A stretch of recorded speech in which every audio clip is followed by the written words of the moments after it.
1.5 ते 3% कमिशनचे आमिष दाखवून नागरिकांची बँक खाती, एटीएम कार्ड आणि सिम कार्ड घेऊन सायबर फसवणुकीची रक्कम हस्तांतरित करणाऱ्या चौघांच्या टोळीला सातारा सायबर पोलिसांनी कोरेगावात जेरबंद केले. कोरेगावातील तिळगंगा नदीपुलाजवळ सापळा रचून एका आरोपीला रंगेहात पकडल्यानंतर त्याच्या 3 साथीदारांनाही ताब्यात घेण्यात आले.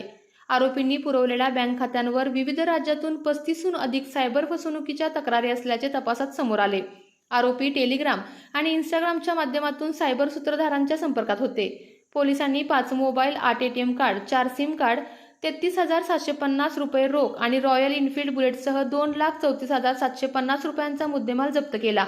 या प्रकरणी BNS कलम 318(4), 3(5) तसेच IT ऍक्ट कलम 66D या अंतर्गत गुन्हा दाखल करण्यात आला असून पुढील तपास स्थानिक गुन्हे शाखेचे पोलीस निरीक्षक विश्वजित घोडके करत आहेत. कमिशनच्या आमिषाला बळी पडून आपले बँक खाते, एटीएम, पासबुक किंवा सिम कार्ड इतरांना देऊ नका. संशयास्पद प्रकार आढळल्यास 1930 या सायबर हेल्पलाईनवर संपर्क साधावा, असे आवाहन पोलीस निरीक्षक निखिल पिंगळे यांनी केले आहे. काल सायबर पोलीस स्टेशननी कोरेगाव पोलीस स्टेशनच्या हद्दीत एक कामगिरी केलेली आहे, ज्याच्यामध्ये जे मनी म्यूल अकाउंट असतं, म्हणजे एखाद्याच्या नावावर असणारं अकाउंट हे दुसऱ्याला वापरण्यासाठी देणं आणि त्या वापरायला देण्याच्या बदल्यात त्याच्यामध्ये कमिशन घेणं आणि हे जे कमिशन आहे किंवा हे जे अकाउंट वापरायला दिलेलं आहे, या अकाउंटवर जी ट्रान्झॅक्शन झालेली आहे ही सायबर फ्रॉडस्टर्सनी, सायबर स्कॅमर्सनी अवैध मार्गाने मिळवलेले जे पैसे आहेत, लोकांना फसवणूक करून डिजिटल अरेस्ट असेल किंवा बाकीचे जे फ्रॉड्युलंट मीन्स वापरून जे काही फसवणूक केलेली आहे, अशा पद्धतीचे पैसे जे अकाउंटवर आलेले होते त्या पद्धतीचे अकाउंट आहे. आणि कोरेगाव पोलीस स्टेशनच्या हद्दीमध्ये ही जी कारवाई करताना याच्यामध्ये 4 आरोपी आपण अटक केलेले आहेत. त्या आरोपींचं 27 तारखेपर्यंत 7 दिवसाची पोलीस कस्टडी मिळालेली आहे.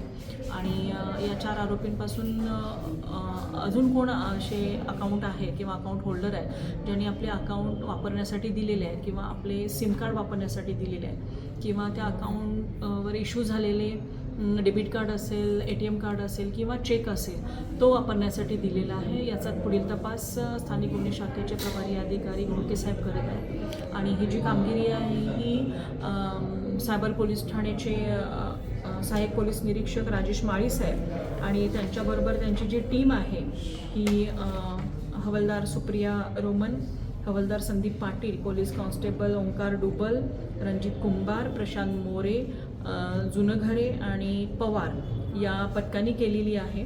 आणि अद्यापर्यंतची सातारा जिल्ह्यातील ही 9वी कामगिरी आहे, ज्याच्यामध्ये यापूर्वी देखील ज्या 6 गुन्हे दाखल झालेले आहेत ते असेच मनी म्यूल अकाउंट, म्हणजे अकाउंट दुसऱ्याला वापरायला देणं आणि त्याच्या बदल्यात कमिशन घेणं, आणि 2 गुन्हे जे आहेत ते ATM वापरायला देणं, म्हणजे त्या ATMमधून ते विड्रॉ करून घेतात आणि त्यातले काही कमिशनचे पैसे त्या ATM कार्ड होल्डरला देतात. आणि तिसरा प्रकार जो आहे तो सिम कार्ड वापरायला देणं. अशा पद्धतीची ही कारवाई आपल्या सातारा जिल्ह्यातील सायबर पोलीस स्टेशननी केलेली आहे. यामागे आरोपीचं शिक्षण किती आहे साधारण? आरोपीचं शिक्षण ग्रॅज्युएट आहेत आरोपी. आणि किती दिवस PC मिळेल त्यांना? 7 दिवसाची पोलीस कस्टडी मिळेल. आणि आरोपीची पार्श्वभूमी काय अधिकार?